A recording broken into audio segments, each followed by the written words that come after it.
विभूति नारायण राय जी, शुरुआत मैं आपसे ही कर रही हूं। सिस्टम ऐसे ही चलेगा क्या?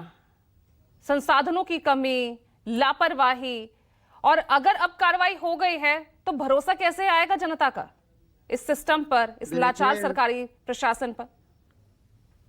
ये बहुत सही कहा गया कि ये तो पूरा सिस्टम का फेलियर है। इस सिस्टम के एक हिस्से से मैं भी जुड़ा था। मुझे सबसे ज्यादा शर्म एक रिटायर्ड आईपीएस अफसर होने की हो रही है कि 2 घंटे तक वहां पुलिस और फायर ब्रिगेड खड़ी रही और उन्होंने बचाव के लिए कोई कार्रवाई नहीं की। ये तो सिस्टम का फेलियर है ना।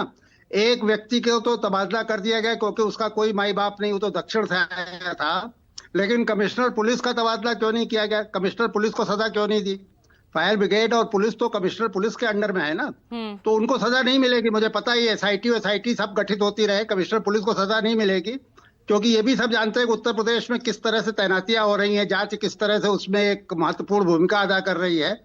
बहरहाल ये बहस चलती रहेगी, लेकिन इस बहस को चलते रहना चाहिए।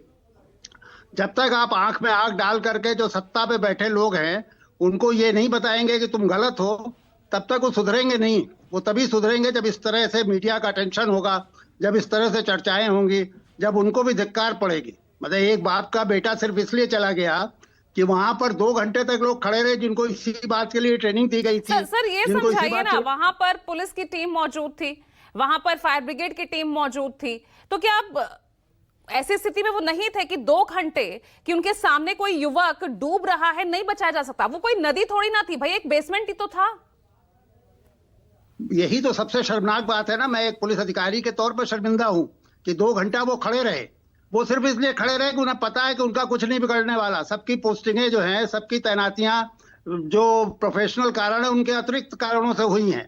इसीलिए तो आप देखिए कि एक सीईओ का तो तबादला हो गया, कमिश्नर पुलिस को सजा क्यों नहीं दी गई? कमिश्नर पुलिस तो डायरेक्टली इसमें इन्वॉल्व है ना, जो जिसके अंडर में पुलिस और फायर ब्रिगेड थी।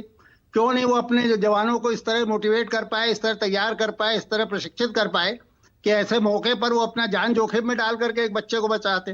तो एक पुलिस अधिकारी के तौर पर मेरे लिए तो बड़ी शर्मिंदगी की बात है। और मैं नहीं समझता कि पैनलिस्ट के किसी जो अभी बहुत महत्वपूर्ण बातें कही गई उसका मैं कोई जवाब दे सकता हूँ। मैं सिर्फ शर्मिंदा हो सकता हूँ, उम्मीद कर सकता हूँ कि अब ये कमिश्नर पुलिस के खिलाफ भी कार्रवाई हो, जिसकी मुझे उम्मीद तो नहीं है, लेकिन फिर भी अगर होगी तो थोड़ा बहुत संतुष्टि मिलेगी जनता को।